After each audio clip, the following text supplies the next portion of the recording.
بسم اللہ الرحمن الرحیم۔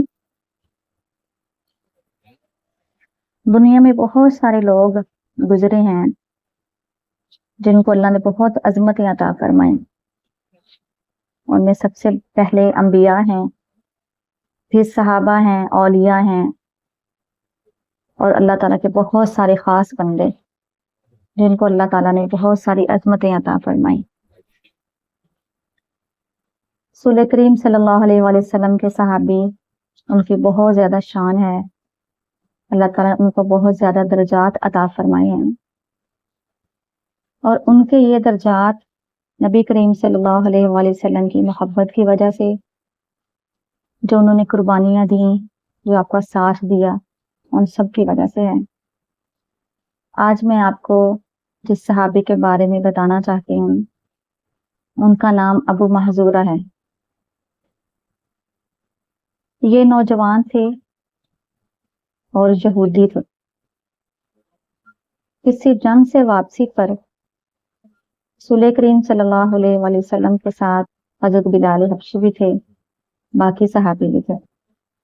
مکہ سے کچھ دور ایک مقام پہ آپ نے پڑاؤ ڈالا اور حضرت بلال حبشی رضی اللہ تعالیٰ عنہ سے کہا کہ آپ اذان دیں اور اس کے بعد پھر ہم نماز پڑھیں۔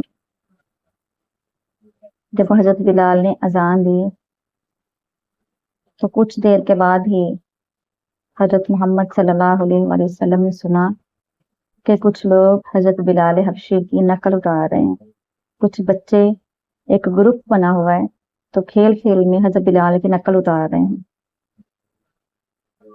رسول کریم صلی اللہ علیہ وآلہ وسلم نے کچھ صحابہ کو بھیجا اور کہا کہ جاؤ ان بچوں کو پکڑ کے لے کے آؤ۔ جب وہ بچے آئے تو رسول کریم صلی اللہ علیہ وآلہ وسلم پوچھنے لگے کہ تم میں سے کون بلال کی نقل اتار رہا تھا؟ اب وہ ڈر رہے تھے اور چپ تھے۔ رسول کریم صلی اللہ علیہ وآلہ وسلم نے ایک بچے سے کہا تو چلو تم اذان دو، جب تم اذان دو گے تو مجھے پتہ چل جائے گا، کیونکہ میں نے پہلے اذان سنی ہے جب آپ کھیل رہے تھے، تو مجھے پتہ چل جائے گا کہ کون اذان دے رہا تھا۔ ایک بچے نے اذان دی، آپ نے فرمایا نہیں تم نہیں تھے، جو پہلے آپ کے کانوں میں اذان پڑی تھی، آپ کو ہوا کہ یہ وہ بچہ نہیں ہے۔ آپ نے کہا نہیں آپ نہیں تھے، اور اگلے بچے کو حکم دیا آپ اذان دیں۔ جب اگلے بچے نے اذان دی تو اس کو بھی رسول کریم صلی اللہ علیہ وآلہ وسلم نے فرما دیا کہ آپ نہیں تھے۔ یوں باری باری بچے اذان دیتے رہے، اور پھر باری آ گئی ابو محذورہ کی۔ جب ابو محذورہ نے اذان دی تو رسول کریم صلی اللہ علیہ وسلم ابو محذورہ کے پاس کھڑے ہو گئے اور ان کے ماتھے پہ ہاتھ رکھا۔ اپنے ہاتھ اس طرح رکھا کہ آپ کی ہتھیلی مبارک آپ کے ماتھے پہ تھی اور آپ کی انگلیاں مبارک آپ کے سر پہ، اور پھر آپ نے کہا محذورہ دو اذان۔ ابو محذورہ اذان دیتے رہے اور آپ نے پوری اذان دی۔ ابو محذورہ کہتے ہیں جب رسول کریم صلی اللہ علیہ وآلہ وسلم نے میرے سر پہ ہاتھ رکھا ہوا تھا تو ایسے لگتا تھا ایک نور ہے جو میرے اندر اتر رہا ہے اور میرے دل سے کفر نکل رہا ہے۔ جب اذان ساری پڑھ لی تو ابو محذورہ کہنے لگے یا رسول اللہ مجھے کلمہ پڑھائیے۔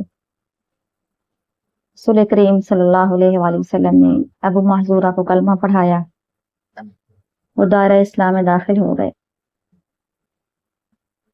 اس کے بعد آپ نے فرمایا انت مؤذن فی مکہ، آپ مکہ میں مؤذن ہوں گے۔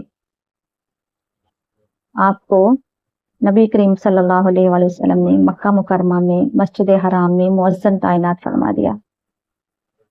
تو مدینہ کے مؤذن حضرت بلال رضی اللہ تعالیٰ عنہ اور مکہ کے مؤذن ابو محذورہ بن گئے۔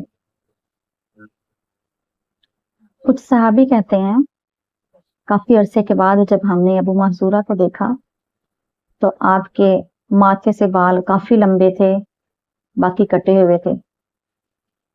باقی بال چھوٹے تھے سر کے اور ماتھے سے بال جو تھے وہ بڑے بڑے تھے۔ تو صحابہ نے ابو محذورہ سے کہا کہ یہ بال کٹوانے کا کیا طریقہ ہے؟ ابو محذورہ کہنے لگے کہ آپ کو یاد ہے چند سال پہلے کی بات، جب رسول کریم صلی اللہ علیہ وآلہ وسلم کے سامنے کھڑا میں اذان دے رہا تھا تو آپ کی ہتھیلی مبارک میرے ماتھے پہ تھی اور آپ کی انگلیاں مبارک میرے سر پہ تھیں، یعنی کہ یہ ماتھے کے بال میرے نبی کے ہاتھ کے نیچے آ گئے تھے۔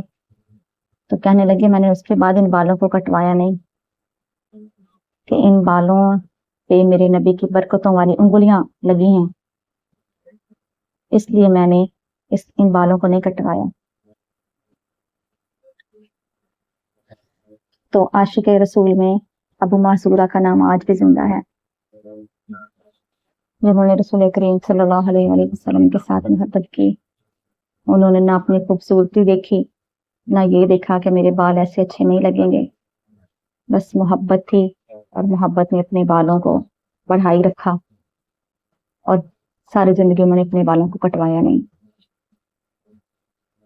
اللہ تعالیٰ سے دعا ہے کہ جیسی محبت صحابہ اکرام نے رسول اللہ صلی اللہ علیہ وآلہ وسلم کے ساتھ کی، اللہ تعالیٰ ہمیں بھی ایسی ہی محبت کرنے کی توفیق عطا فرمائے۔